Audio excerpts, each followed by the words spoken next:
Hello everyone, welcome back to my channel. Today I am going to discuss a very important topic that will going to help you in deciding your correct path and correct profession.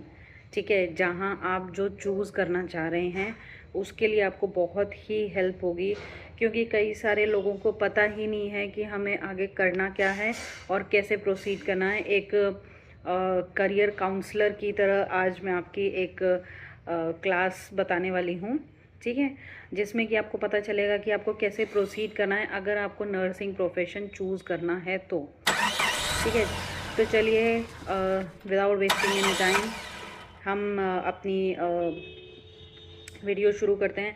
सबसे पहले मैं बताना चाहती हूँ कि आपको अपना mindset करना होगा 10th क्लास के बाद से ही। ठीक है, 10th क्लास एक ऐसा कोई छोटा क्लास नहीं होता, सबको पता होता है 10th क्लास में आजकल तो बच्चे बहुत ही ज़्यादा मतलब अपने आप को ग्रो कर ले रहे हैं और सब समझ पा रहे हैं कि हमें क्या करना है। ठीक है, तो आपको 10th क्लास से ही मतलब जज कर लेना है कि मुझे किस प्रोफेशन में जाना है।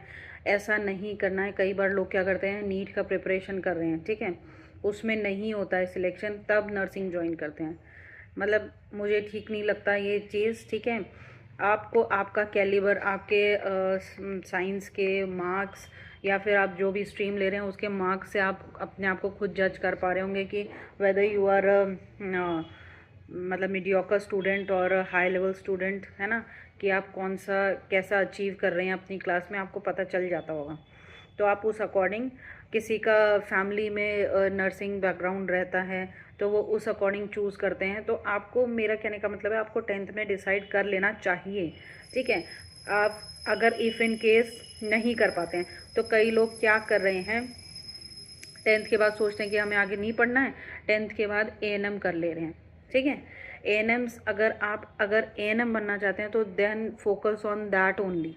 ठीक है, आप A&M अगर बनना चाहते हैं तो A&M पर ही फोकस रखिए। अब फिर लोग क्या करते हैं कि नहीं नहीं नहीं जी, हमें तो A&M हो गया, अब मैं तो ज़्यादा पढ़ सकता हूँ या पढ़ सकती हूँ तो मैं GNM कर लेती हूँ। ठीक है, तो आप GNM करने लगते हैं तो 2 इयर्स का A&M हो गया और 3.5 साल का, 3.5 ईयर्स का GNM हो गया। तो आपने ऐसे क्या किया, 5.5 ईयर्स आपके बर्बाद हो गए। समझना मेरी चीज़ को। ठीक है, आपके 5.5 ईयर्स बर्बाद हो गए। आप GNM के बाद क्या करते हैं, 2.5 साल का फिर एक्सपीरियंस मांगा जाता है। ठीक है, अब एक बात बताओ, is it a wise decision? आप खुद बताना। 3.5 साल का आपने GNM का कोर्स किया है और 2.5 साल का आपसे एक्सपीरियंस मांगा जा रहा है। Why not to proceed? अगर आपको एक एक आप अपना सेट कर लीजिए टारगेट कि मैं 12th कर लेता हूँ साइंस से और BSc नर्सिंग करता हूँ मैं मतलब 4 इयर्स का। कौन सा ऑप्शन आपको बेटर लग रहा है? जब आपको A&M करके GNM करके BSc नर्सिंग ही करना है तो why not you are choosing BSc nursing after 12th? समझिए इस चीज़ को। पोस्ट बेसिक BSc जो नर्सिंग कर रहे हैं, GNM के बाद कर रहे हैं, उनके लिए भी लॉसेज ही लॉसेज हैं। ठीक है, और अगर आप A&M करके A&M करके GNM कर रहे हैं एंड देन BSc नर्सिंग कर रहे हैं, आप सोचिए कि आपने कितना टाइम बर्बाद कर दिया। इतने में तो डॉक्टर बन जाते हैं, है ना। A&M के 2 इयर्स, GNM के 3.5 साल और मतलब 3.5 ईयर्स एंड उसके 2 इयर्स अगेन, यानी 3 4 5 6 7 7.5 years you have just wasted. तो मेरा सबसे यहाँ आने का, ये समझाने का सबसे बड़ा मोटिव यही है कि लोग डिसाइड नहीं कर पा रहे हैं। If you want to become an A&M तो आप A&M के बाद में स्टडी करेंगे तो फिर मुझे नहीं लगता कि ये कोई वाइज डिसीजन होने वाला है। बेटर आप A&M अगर करना चाहते हैं 10th के बाद तो A&M पोस्ट पर रहिए। ठीक है, एक चीज़ ये है। दूसरी चीज़ ये है, आज के टाइम में GNM का ज़्यादा वो नहीं है इम्पोर्टेंस। बेशक से आपके नर्सिंग स्कूल्स हैं जो करवा रहे हैं, तो उसके बाद आपको 2.5 साल का एक्सपीरियंस लगेगा। एक बात बताओ, आप जब 2.5 साल का एक्सपीरियंस करोगे उसमें चलो आपको सैलरी मिल जाती है, मैं मानती हूँ, लेकिन जब आपको 2.5 साल का एक्सपीरियंस ही लगना है किसी एग्ज़ाम को देने में और आप 3.5 साल ये लगा रहे हैं और 2 साल वो 2.5 साल वो लगा रहे हैं, यानी 6 इयर्स यू हैव वेस्टेड। ठीक है, इससे बेटर आप ये क्यों नहीं करते हैं कि आप 12th के बाद डायरेक्ट बीएससी नर्सिंग कर लीजिए, आपके खाली 4 साल ही वेस्ट होंगे, ठीक है। तो उससे क्या होगा कि आप एक गवर्नमेंट जॉब के लिए प्रिपेयर कर पाएंगे। गवर्नमेंट जॉब के लिए आजकल हर जगह हर जगह यही क्राइटेरिया चल रहा है कि जीएनएम के साथ मांगा जा रहा है 2.5 साल का एक्सपीरियंस, और बीएससी नर्सिंग के साथ कई बार नहीं मांग रहे हैं और कई बार 6 मंथ्स का मांग रहे हैं। तो you tell me which one is the means correct path. जो मैंने बताया है obviously that is the correct path, क्योंकि मैंने बहुत ज़्यादा रिसर्च किया है और बहुत ज़्यादा सोच समझने के बाद में मैं ये वीडियो लेकर आई हूँ। Okay, now what next. अगर आप 12th कर लिए हैं और उसके बाद आप बीएससी नर्सिंग आपने डिसाइड कर लिया कि मुझे बीएससी नर्सिंग करना है, आप बीएससी नर्सिंग करने चले गए, तो अब क्या कर सकते हैं आप। अब एक बहुत बड़ा एक प्यारा सा एग्ज़ाम होता है नॉरसेट, ठीक है, जिसमें बल्क में हायरिंग होती है, ठीक है। ये कोई दुनिया के किसी भी कोने में अगर कोई भी स्टूडेंट देख रहा है तो सबको पता है what is NORCET in nursing field. नहीं पता तो मैं आपको बताने ही आई हूँ व्हाट इज़ नॉरसेट। नॉरसेट क्या है? NORCET is the exam that is divided into two parts, ठीक है। 2 इसके आजकल कर दिए हैं, पहले एक ही एग्ज़ाम आता था 200 क्वेश्चंस का, but now it has been divided into 2 parts, that is one is prelims and other is आपका मेंस। प्रीलिम्स में क्या होता है 100 मार्क्स के क्वेश्चंस आते हैं एंड आपका मेंस में आते हैं 160 मार्क्स के, ठीक है। प्रीलिम्स में क्या होता है 80 मार्क्स का 80-20 जैसे रेशियो है बॉयज़ एंड गर्ल्स का।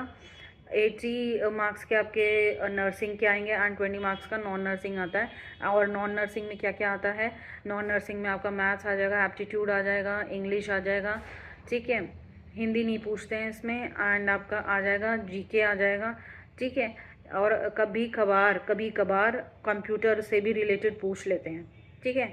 तो आपको थोड़ा उसका भी मतलब आइडिया होना चाहिए, शॉर्ट कीज़ कौन सी होती हैं, शॉर्टकट कीज़ जो रहती हैं, जैसे आप सेव किससे कर सकते हैं और कॉपी किससे कर सकते हैं, ये थोड़ा। और F1 to F12 वाली कीज़ ना मेरे बारे में पूछा गया था, इसलिए मैं आपको बता रही हूँ। F1 to F12 वाली कीज़ क्या होती हैं ये कोई नहीं बताएगा जो मैं बता रही हूँ। अगर आपने ये वाली वीडियो देख ली तो एक तो आपका माइंडसेट सही हो जाएगा कि मुझे कब किसके बाद क्या परस्यू करना है, ठीक है, एक चीज़ है। और आपका नॉरसेट क्या है, नॉरसेट को कैसे परस्यू करना है, कैसे एग्ज़ाम के लिए हमें प्रिपरेशन करनी है, ये सब आपको पता चल जाएगा इस वीडियो को देखने के बाद, ठीक है। एक चीज़ हो गई। उसके बाद आपका जो मेंस का एग्ज़ाम है उसमें अगर आपकी नॉन नर्सिंग थोड़ी वीक भी है, अगर आपने मतलब आ गए हैं, हाँ एक चीज़ और, अगर आप मतलब लिस्ट में नाम आ गया है आपका, तो आप ये नहीं सोचेंगे कि मैंने प्रीलिम्स क्लियर कर लिया तो that doesn't guarantee you that you are going to be a nursing officer in NORCET exam या फिर एम्स में। क्यों? क्योंकि आपके जो भी रैंक आई है, जो भी कुछ भी मतलब जैसे भी लिस्ट में नाम आया आपका, उससे एक निकाला जाता है, जैसे कि उससे 5 फोल्ड्स आगे बच्चे लिए जाते हैं, ठीक है। जैसे वैकेंसी जितनी भी है, आई लेट अस सपोज कि 3000 वैकेंसी है, तो उसमें कम से कम 5 फोल्ड बच्चे लेंगे, यानी 5 3 15,000 बच्चों को बिठाएंगे एग्ज़ाम में, जिसमें से, लेकिन ये बहुत अच्छी बात है, पहले आपको 1 लाख बच्चों से कॉम्पीट करना होता था, और एग्ज़ाम का जो लेवल, मुझे ये वाला जो वो आया है ना, ये वाला पैटर्न बहुत ईजी है। पूछो बच्चों क्यों? क्योंकि इसमें क्या है, सबसे पहला ही एग्ज़ाम आपको 100 मार्क्स का दिया जा रहा है, वो तो हलवा होता है, हलवा। क्यों मैं ऐसा बोल रही हूँ? क्योंकि आप जो बेसिक बुक्स हैं उससे प्रिपेयर कर सकते हैं, इंटेलेक्ट उठाने की इसमें कोई ज़रूरत नहीं होती। जो बेसिक बुक्स हैं आपकी, जैसे टारगेट हाई हो गया, PR यादव है, प्रीति अग्रवाल है ना, ये वाली जो बेसिक बुक्स हैं, इसमें से आप उठा के 1 लाइनर क्वेश्चन, अगर आपकी थ्योरी अच्छी अभी भी प्रिपेयर नहीं है, कम से कम आप MCQs को प्रैक्टिस कर लीजिए, और थोड़ा आपको वो करना है, ठीक है। MCQ प्रैक्टिस कर लिए, PYQs निकाल लिए, कम से कम, नहीं तो आप विश्वास नहीं करेंगे, आपका जो 80 मार्क्स का पोर्शन होता है, एटलीस्ट 15 क्वेश्चन तो उसी सेम टॉपिक पर रिपीट आते हैं, सोचो, ठीक है। और आपको 70 to 80% के बीच में ही अपनी एक्यूरेसी रखनी होती है, आपका तुरंत सिलेक्शन हो जाता है। समझना है इस चीज़ को, मैं क्या समझाना चाह रही हूँ। और दूसरी क्या चीज़ है, आपने ये एक्यूरेसी रख ली, आपका सब कुछ क्लियर हो गया। अब आपको क्या करना है, जब आपका मेंस आता है तब आपको एनक्लेक्स उठाने की ज़रूरत होती है। लेकिन जो मतलब पहले जो एग्ज़ाम पैटर्न था और अब जो एग्ज़ाम पैटर्न था, मैं आपको बताती हूँ। आपका ये वाला एग्ज़ाम पैटर्न बहुत अच्छा रखा है नॉर्सेट ने।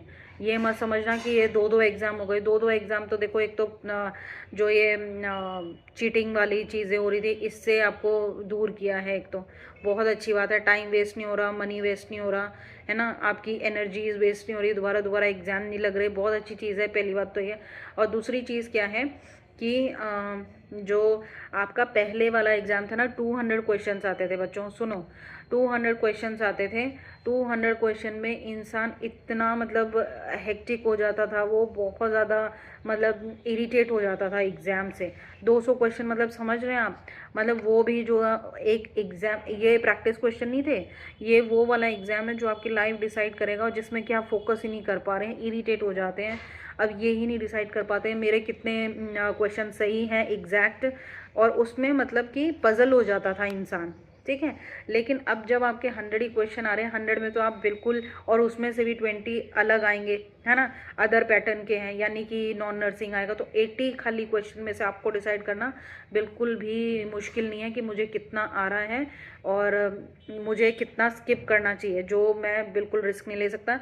या फिर आप किस में कैलकुलेटिव रिस्क ले सकते हैं, ये आप बहुत इजीली डिसाइड कर सकते हैं।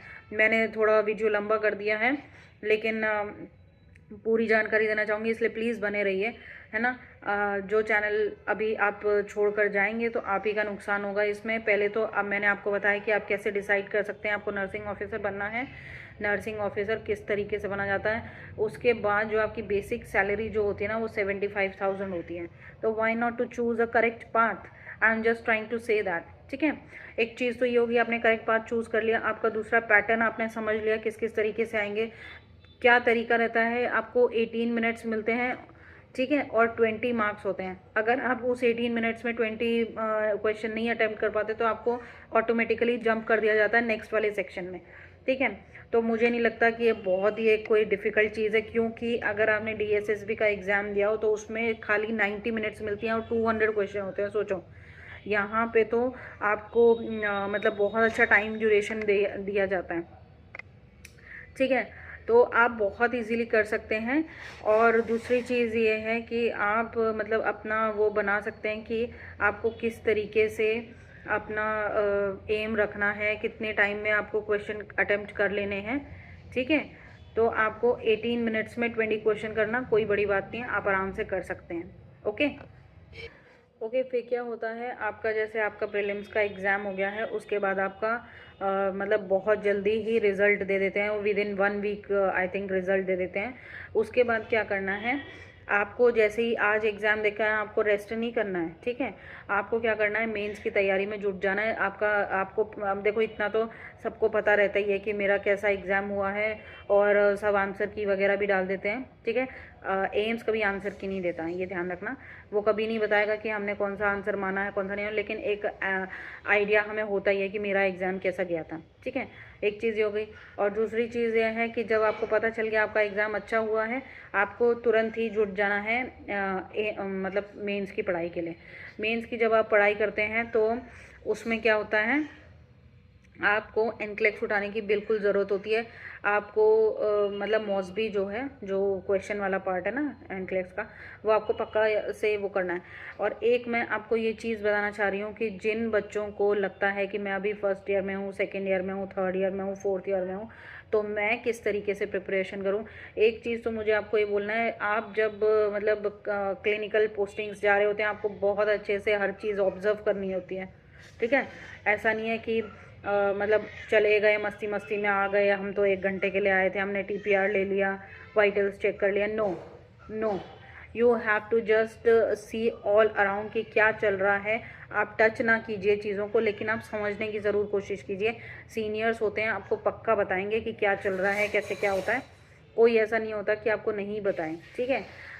अगर आप जानना ही नहीं चाहते हैं, अगर आप खुद ही मस्ती खोर हैं और चीज़ों से स्किप होना चाहते हैं, तो कोई आपको इंटरेस्टेड भी नहीं होगा बताने में, क्योंकि उनका तो ड्यूटी चल रही है, उन्हें तो अपने मनी मिल रहा है, अपनी सैलरी मिल रही है। Why they will going to waste any more time on you, है ना। लेकिन अगर आप पूछेंगे तो सब लोग हेल्पफुल होते हैं, आपको पूछना है, ठीक है। हमारे यहाँ भी आते हैं स्टूडेंट्स तो पूछते हैं, हम लोग बताते हैं, ठीक है। आपको पूछना है कैसे क्या प्रोसीजर चल रहा है और मैं कैसे कर सकती हूँ इसको, या हमें नेक्स्ट स्टेप क्या है, जो भी नहीं समझ आ रहा पूछ सकते हैं। दूसरी चीज़ ये हो गई, आपको वहाँ पर ध्यान देना है। और दूसरी चीज़ क्या है, आप जब अपना पैटर्न बना रहे हैं, आप अपनी पढ़ाई करते हैं, बहुत सारे आपके केयर प्लान्स होते हैं, है ना, नर्सिंग केयर प्लान बनाने होते हैं, काफ़ी सारे असाइनमेंट्स होते हैं, उनको मतलब माइंड ओपन करके थोड़ा ढंग से पढ़ना है, ठीक है। उनमें भी काफ़ी चीज़ें छुपी हुई होती हैं जो कि नॉर्थ सेट के एग्ज़ाम में आ सकती हैं। आपको टारगेट बिल्कुल सेंटर में करना है कि मुझे गवर्नमेंट ऑफिसर बनना है, तो नॉर्थ सेट के लिए मुझे प्रिपेयर, तभी से आपके फर्स्ट ईयर में ही मन में आ जाना चाहिए, ठीक है। पहली चीज़ ये है। फिर आप क्या करेंगे कि आप एक जो एनक्लेक्स उस समय जो चल रहा होगा, या इस समय ही अगर आप प्रिपेयर करना चाहते हैं, इस समय अगर जो भी एडिशन चल रहा है, आप एनक्लेक्स की बुक अपने साथ रखें। जो देखो, मैं ये चीज़ बिल्कुल अच्छे से मानती हूँ कि आपके कॉलेज में उतने अच्छे तरीके से कोई टॉपिक नहीं कराया जाएगा, जितना आपके लेवल के लिए ज़रूरी है उतना ही बताया जाएगा। आपको कोई वो कॉम्पिटिटिव एग्ज़ाम के लिए तो पढ़ा नहीं रहे हैं, लेकिन आपको अगर थोड़ा बहुत भी किसी टॉपिक के बारे में पता चला है, आप वो चीज़ आके एनक्लेक्स से क्लियर कर लीजिए।